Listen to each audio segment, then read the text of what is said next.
Okay, so Phil, we went and stayed at you've seen Band of Brothers, right? Hmm.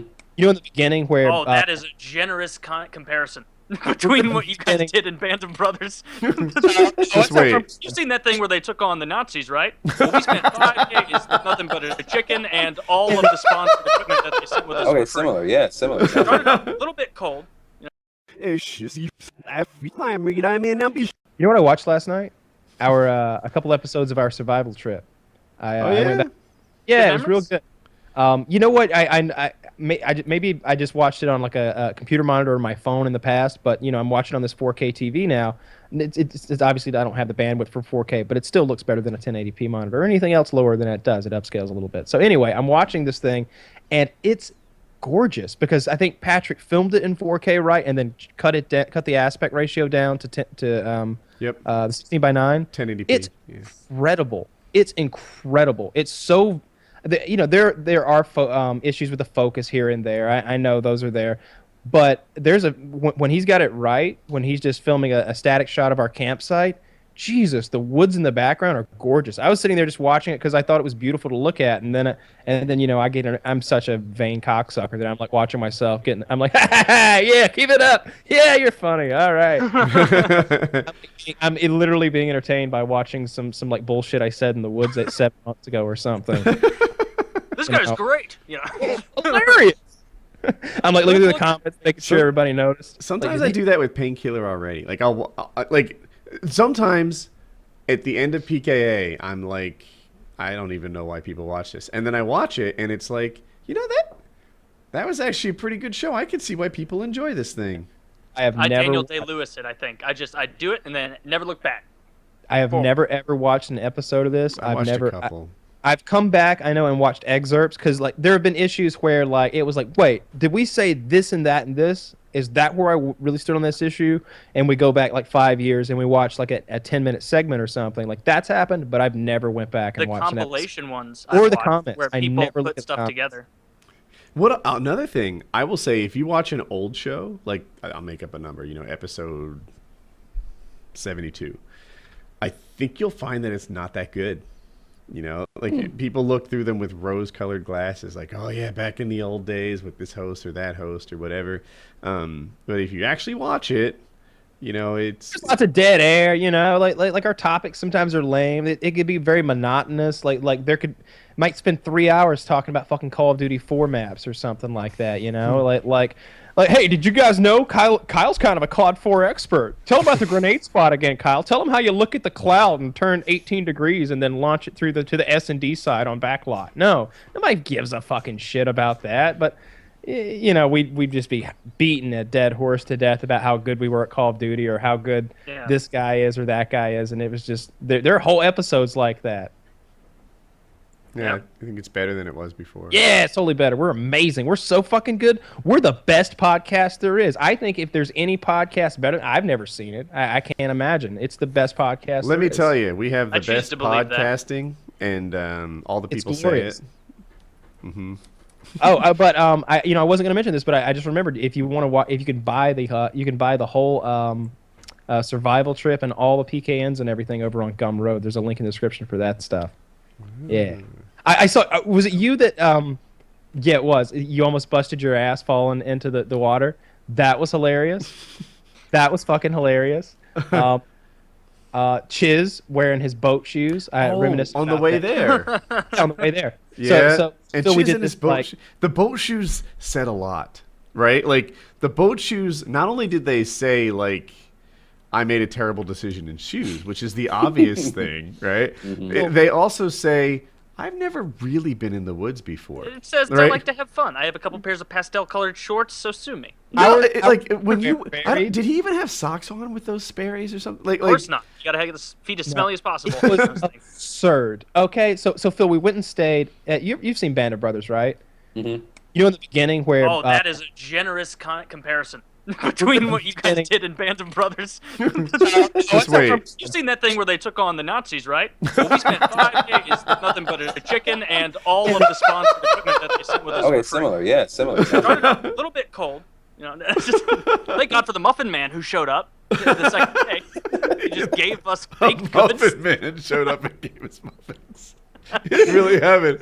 A guy's driving through the woods giving out muffins and I cookies. still do not believe that to this day. I knew do you not should have believe filmed it. that a Dude, benevolent baker so- showed up and Here, gave you I muffins. swear to A guy should. So That's- we're that- all maybe like that's why he does completely it. distrustful of everything Kyle's telling us because he would just like leave every morning and like hop in his truck to go hunt squirrels, right? And The story because let me kick. I won't get it wrong. And then he like texts us or something and says a guy just showed up and gave me muffins and cookies. And we're all back at camp like bitching and moaning like, no fucking way. Did a guy show up out of the blue and just give away muffins and cookies? And then the cameraman goes, nope, that one is true because I met him too. And he tried to give me muffins and cookies. The patron saint of gluten. I was so glad. I was so glad that Patrick ran into the same guy because how absurd is this, right? All right. So let me lay this out there. In the beginning of Band of Brothers, they're running up and down that mountain training, 3 miles up, 3 miles down. They vomit because of it. That's where we are. We're in those woods, like a stone's throw from that mountain. On like a national wilderness area. We hike in pretty fucking farther than we should have if we're all being honest with ourselves. And More than we needed to. Like more than we needed to, certainly. We're way back in the woods. It was Mount Curry, yeah. Our footwear varied greatly. So this place is full of rattlesnakes. Okay, I'm gonna be honest. This place is full of fucking rattlesnakes. There are so many warnings on the internet and so many like I went on all these forums and these people are talking about it and they're specifically talking about the region of the forest area that we're in. Like they mentioned the bend in the road where we parked. And so I'm wearing boots that like come up to here. They're not snake boots or anything, but like they're the thickest Walmart boots I can buy. Chiz is wearing some goddamn loafers that like when he steps and like you know they bend to the earth. You know they're not like a firm sole. They have the flat white sole on the bottom where if you like bend them, you see the traction. Yeah, and they the no grip. squished out at the edges. You know what I mean? Like around his ankle area, like they would like squish out because his foot was bending like this. And we're walking through like timbers. We're walking through thick briars and over like hills and embankments and across creeks. And and we're all packing gear, like tons of gear. This was more of a camping trip, I suppose, than a survival trip because we did take a lot of shit with us. We bring food though. It wasn't initially not bring food or water. It wasn't initially our intention, but we got a sponsor for the trip, so they sent us a lot of gear that we kind of had to take with us. But in any case, it was fucking awful. I got up every morning with my .22 rifle and went hunting, and I had researched squirrel hunting. I had scouted that place 4 or 5 What do times. squirrels enjoy? Where are they likely to congregate? Yes, that's what's on my research history. It's very odd stuff. And so what I would do is I would get in I would hike back to I had hunted the area there, so I was like, I gotta find some squirrels. Like we would sit there and there was no life in this part of the woods we were in. So I figured I'd drive to the other end of this place. So I get in my truck and I'm driving down the road and every like 200 yards there's a parking spot where you can pull off. And so I would drive 200 yards, pull off, get out of the truck, go sit on a stump for sometimes 30 minutes, sometimes 2 hours, just sitting there on a fucking stump waiting, trying to be still and quiet, and you know, repeat that process until like 1 in the afternoon when it got too hot to do anything anymore. And then I'd go lay on the ground all day. Until then you just go back, carbo load on all your muffins, and take a nap. The one thing, pretty early, and I was literally out there driving, and I met another truck in the road. And this guy, he's, you know, waving at, you know, I was just going to be polite because it's very rare to see people back there. And I was going to just say hello and howdy do or whatever because it was clear he wanted to talk. He had his window down. I was kind of waving. And I said, hey, how's it going? And he just like launches into this thing. He's like, hey, I'm going out here giving cookies and muffins to all the campers. He's like, we own my wife and I own a store, and these are all either expired or just about to expire. And I like to come out here and give them to the campers. You know, sometimes the kids are out here or whatever. And I was like, okay. We're from the made-up foundation for people who can't find squirrel in the woods. They were boxes of cookies and muffins. Like we get it like the store where there's like a bakery and a Walmart, and they've baked them and like closed the box and put a little tape on it or whatever. It's those, and he gives me like this big pile of M&M cookies, and it was a couple pounds of food, and I thought that it was too. I was like, well, this isn't fair. You know, a human being came and gave me this food. And I left them in the truck because I didn't think I should bring them back. And they were unopened. I did not eat any of them. I swear to God, I came back without touching the food. And I told the gang, I was like, look, here's what happened. I ran in this guy. He fucking gave me cookies. They were like, "You're a liar!" And then Patrick was like, "No, I saw the Cookie Man too." And they believed me all of a sudden. And then they were like, "All right, we'll break out the cookies then." And I was like, "Well, I left them in the truck, because it's a survival trip. We shouldn't eat the cookies." But and they the were man who gave them to Kyle was indigenous to the area, so really, it was like hunting and gathering. They convinced me of this. If he had found berries or nuts, I would have said, yes, bring the berries and nuts back. It's a survival trip, right? Nature did not provide. Kyle provided. And I would like to Nature did provide. This guy was an animal that existed in this region, and he, in his animal, strange foreign ways, if you guys had immediately gone from him giving you food to, at the end of the trip, he just went and conquered his home and stole his land, it would have been a good, American Indian white people out. Yeah, he brought us muffins, but fuck that guy. Smallpox blankets. Let's get Brand muffins? Are you high? When you got back to the truck, were they actually there? Yes. The muffins were there, and then we ate the muffins. It's a hallucination. They said the group voted, and everyone there said that we should eat them.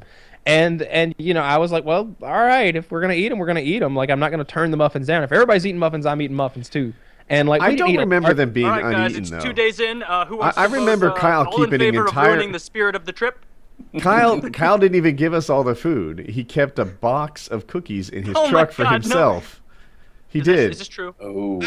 I don't think that's true. I think he finished off a box by himself. Chiz is saying. Give me a number of muffins that you got Once total. we agreed to eat the cookies, then I did. And here's why. Let me explain that. Because this isn't some bullshittery or anything. This is all on the up and up. When you guys told me to bring the cookies back, listen, Chiz, with your clickety-clack over there. We're like, yeah, we want the cookies. I had literally 5 or 6 boxes of cookies, big boxes of cookies out there. And I didn't want to carry them all back through the woods and the briars and everything. So I brought 2 boxes back to camp. And yeah, there was one in my truck, but it wasn't like I was holding out on the gang. It was once we had decided to eat them, I was hunting and I was like, yeah, I'm going to fucking eat them. And I ate maybe 4 cookies like that. Kyle was like, hey, we've got a box of cookies for the campsite and a box of cookies for me. That's not even, no. Some guy gave us 30 cookies. 4 for you and 4 for you. All the cookies were available to anyone who wanted them. Oh, yeah. And then Kyle, snuck out of camp every morning to go squirrel hunting and eat cookies. It needed doing.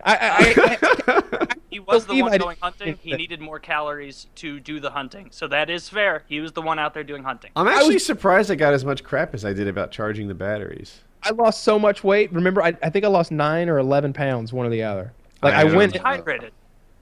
No, I lost fucking. We didn't eat hardly anything. And we were just being physically active all day. That too. It was a hike in and out of that thing. This when I say I would get up early and go hunting, it was I'd get up and walk a mile or 2 every morning, in bad terrain. That's what it felt like anyway. It's fucking awful. On one of the days. We so the camera guy had exhausted all his batteries, so we went back to my truck, used the cigarette lighter to charge everything at once. I think I have 2 cigarette lighters, and we were able to plug in this chain of things and get maximum charge out of it. But it took a long time.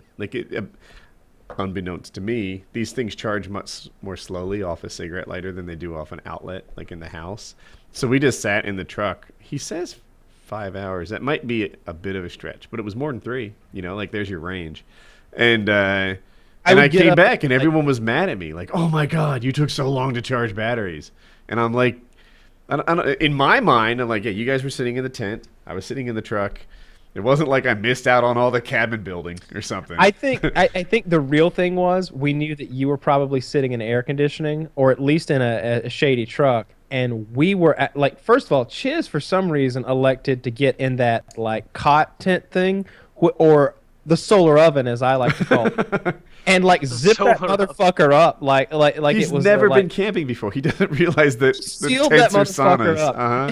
When he would unzip it, there was steam coming out. He was just in there. I feel like it was in Cool Hand Luke. Remember Cool Hand Luke? Put him in the hot box. I Yeah. feel like he's coming out of the fucking hot box every time. I'm over there in a hammock. Never and I'm showered all week. No, I'm over there in the hammock and I'm sweating my balls off. But I made sure that I wore like only like moisture wicking stuff. Like I bought all this moisture wicking underwear, all these Undies. moisture wicking tees. And every day I would go down to the creek, which was cold as fuck. Me too. With my bar of soap, and I would wash my ass. I would wash my whole body. I would shower up, and then I would take my shirt off and wash it and hang it up and put a new moisture wicking shirt on. I think I had like 2 shirts, and I had a towel that compressed into something about the size of like I don't know that was terrible, but at least I could get dry and get the shit off my face. But yeah, I didn't like that. I hated that. It was nice that we had a sponsor and everything, and that was cool. Chiz says never again. Yeah. You know, if Chiz, the let money- me you know, ask you this: there, we don't would care, you sooner right? work on the stable or go camping? Oh man, can he kill himself? I think he's just gonna choose Like- stable. We'll see what he Just says. is like, bang! Just see. The Should I stable take, work like, was harder. 60 hydrocodone instead.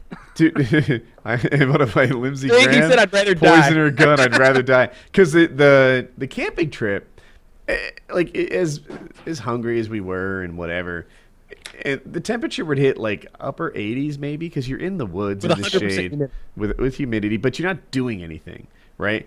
To make the stable, it's like 98, baking sun on you, and you're just lifting shit, lifting like 2x12s and like holding them in place and hammering nails, and it's Woody keeps trying to lure me to his home to do some sort of manual labor, and I'm just like waiting until he's all done, like putting the compound together before I even go up there. Because I know if I go up there, I'll end up with a fucking tool belt on. yeah. On a Kyle, ladder. come check out the pool. The pool just came in. Needs a fence. Yeah, that Oh. would be my biggest reservation about going to Woody's house, would be being conscripted into some kind of manual labor where it was like, oh my god. And I'd have to, like, as I was hammering a fence post, just look with resentment at you and be like, this motherfucker's got 19 goddamn $10,000 lawnmowers, and he can't pay a couple of illegals 60 cents an hour to hammer these stakes in the ground. So, yeah, I'm gonna forego that. I know if I went to Kyle's house, he wouldn't make me do any work, because you'd pay Jeremy and whoever to do it. Yeah, I get me some lackeys.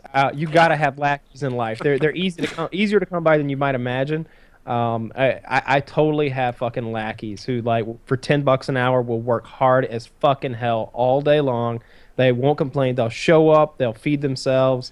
They're autonomous, and it's great. And if you need like some like bullshit done, if you need holes dug, and I often do. Like I don't know if anyone here has ever dug a fence pole fence pole. Hole with those diggers. Fence pole like- host. Yeah, like, hey, I don't even know. It hosts a fence I don't pole. even know how that You were gonna say post and pole, yeah. Yeah, post pole host.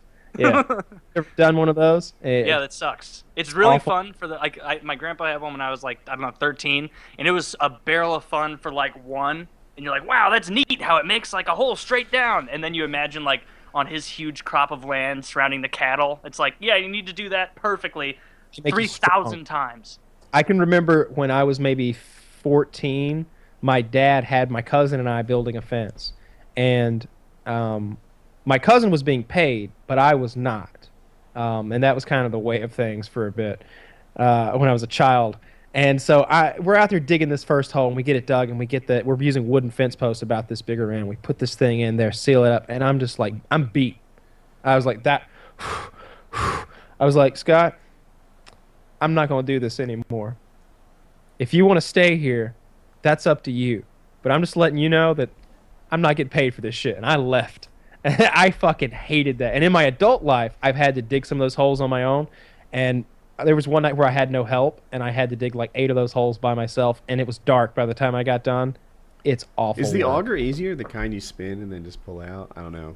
It's too big. The auger that we have is literally like, I saw one it was meant for hand spinning on YouTube. The guy made it look really easy. Like he had a 2-foot hole in no time at all. 2-foot deep fence Yeah. side. well, Josh, when you put just kind of, Josh can dig the holes in like 2 minutes, and that costs like 18 cents. So I'm gonna stick with that method. We've talked about how like in those other countries, the reason they don't have an excavator is because you can pay those guys 2 pennies an hour, and they'll all just shovel it real fucking fast for those pans. I got guys with pans.